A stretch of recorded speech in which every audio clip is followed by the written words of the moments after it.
Parque da Juventude possui uma imensa área verde, quadras esportivas, áreas de caminhada, além de um amplo espaço para pet. Passar uma tarde no parque é tirar um dia para relaxar e se reaproximar da natureza.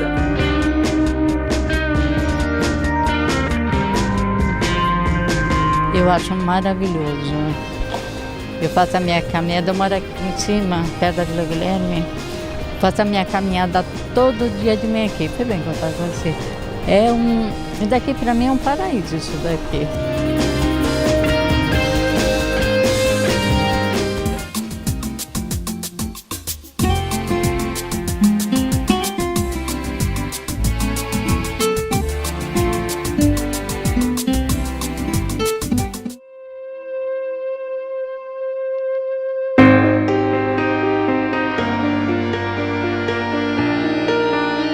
O Parque da Juventude da Zona Norte de São Paulo foi inaugurado em 2013, no terreno onde funcionava o sistema penitenciário do Carandiru, que foi desativado e parcialmente demolido em 2002. O complexo do presídio do Carandiru, ele nasce na década de 20, né? Ele tem uma perspectiva de uma mudança radical em relação ao sistema penitenciário brasileiro. É um projeto que deu certo até a década de 50. Ele é um protagonista que só recebe elogios internacionais, enfim. Tem uma perspectiva de ressocialização. Então, tudo que acontece dentro do presídio até a década de 50 tem um aspecto educacional interessante. Educação mesmo, né? Enfim, de alfabetização. Educação artística, que inclui artes plásticas mesmo. No Museu da Penitenciária a gente vê essas obras lá dessa primeira fase. Música muito, marcenaria, até serralheria, costura de bolas, bolas de futebol, enfim, né? Encadernação. Então tem uma atividade prática e contínua. Então até a década de 50, ok? Começa a se perceber a superlotação a partir do final da década de 50. Com o período da ditadura militar, essas evidências ficam, obviamente, quase nulas em termos de pesquisa. No processo de redemocratização, a gente já tem mais acesso a essas informações, mas a gente também se depara com um período histórico bastante complicado. A redemocratização, naturalmente, né, não sei que vocação é essa, mas é perceptível que se diminui o investimento na questão carcerária, por ter uma proximidade com repressão. Esse movimento não é um movimento bastante amistoso socialmente, então a gente realmente é um fato que esse investimento acontece de maneira não tão abrangente quanto deveria. Por quê? Quanto deveria? Nessa década, da década de 80, há um boom no sistema penitenciário, provocado por uma grande, né, infinita crise econômica brasileira e mundial. Então, esse processo é definitivo, o aumento da população carcerária é brutal e o presídio não acompanha, né, em termos de arquitetura. Começa-se a aumentar o presídio em termos de pavilhões. Temos no final da década de 60, meados da década de 70 e depois o início de uma nova expansão não se concretiza. A gente percebe na década de 80 um número muito significativo de rebeliões, com baixas, enfim, né, com mortes, até que, enfim, né, a mais lamentável das rebeliões é a que a gente conhece como o massacre do 111, que marca também o fim desse sistema carcerário. A partir de 92, então o governo já trabalha com uma outra perspectiva e dá-se, né, a partir do massacre, a desativação do complexo penitenciário do Carandiru, que se concretiza e efetiva, né, em 2002 com a implosão de 4 pavilhões.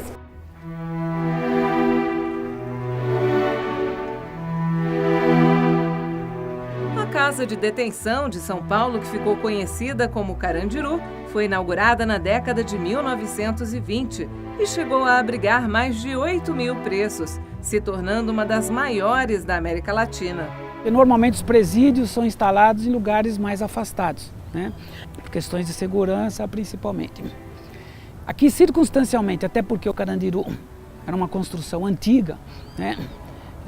Ainda sobre a tutela de projeto do escritório Ramos de Azevedo. Então nós estamos falando de Ramos de Azevedo, é o Mercadão, todas essas grandes construções tombadas pelo patrimônio histórico, a maioria delas tiveram a tutela de responsabilidade técnica do escritório Ramos de Azevedo, que era uma referência no mundo inteiro.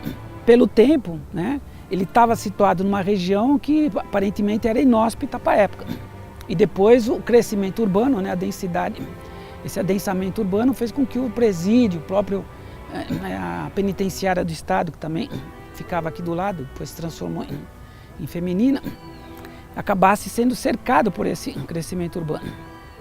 Então ficou uma contradição do ponto de vista da segurança, mas a quantidade, né, a concentração de presos era tamanha que essa situação, que representava uma contradição do ponto de vista da implementação de um presídio numa área densamente urbana, essa contradição se manteve por décadas, né? E cada vez com uma componente agravante que é a relação, né, preocupante de um presídio com eventos de fuga, atentados, bombas nas paredes, enfim, ao lado de uma comunidade que já estava sendo penalizada por um item ligado à valorização urbana, ou seja, o bairro era desvalorizado por causa da presença do Carandiru. Essa é a primeira penalização. E eventualmente a preocupação, né, permanente, e fatos isolados. Algumas situações colocaram em risco algumas pessoas, porque as fugas, você não consegue desenvolver uma fuga sem interagir com a comunidade. Então, essa convivência acabou sendo prejudicial, principalmente para a comunidade. Para os presos, criava uma situação híbrida, né? De eles terem um contato visual com o meio, né, com o meio urbano, com o mundo lá fora, né, como eles costumavam dizer, e ficava uma situação híbrida, como eu falei, e ao mesmo tempo irônica, né, porque eles tinham um mundo, né, ao alcance dos olhos, mas não podiam tocá-lo, né, não podiam vivenciá-lo.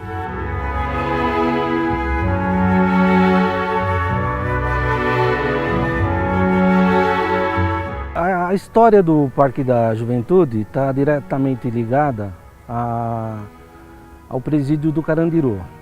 Então o complexo do Carandiru foi inaugurado em 1956 e durante 46 anos ele foi o maior presídio da América Latina.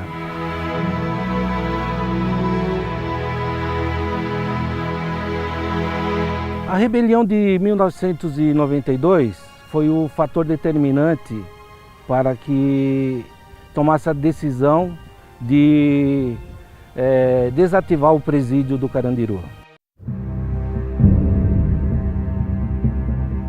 Eu tive um primeiro contato com o Carandiru através de um passeio pelas muralhas.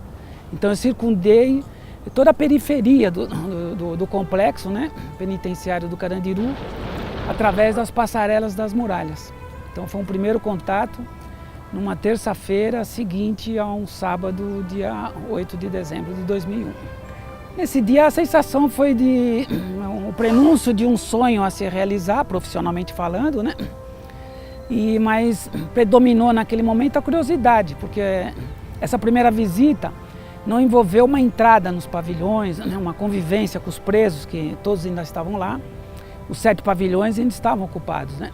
Então a partir dessa terça-feira, e ao longo de muitos meses, a gente conviveu com essas vistorias técnicas quase que diárias, prevendo, né, um projeto que seria a implosão dos 7 pavilhões, que depois ao longo do ano seguinte, em 2002, se decidiu que seriam apenas 3, né? O 6, 8 e o 9. Então numa primeira visita foi a curiosidade, uma coisa bem light, né? A partir das visitas seguintes os sentimentos foram mudando. Em 1992, após uma rebelião, ocorreu o episódio que ficou conhecido como o Massacre do Carandiru, que resultou na morte de 111 detentos. 10 anos depois, em 2002, a penitenciária foi fechada e parcialmente implodida.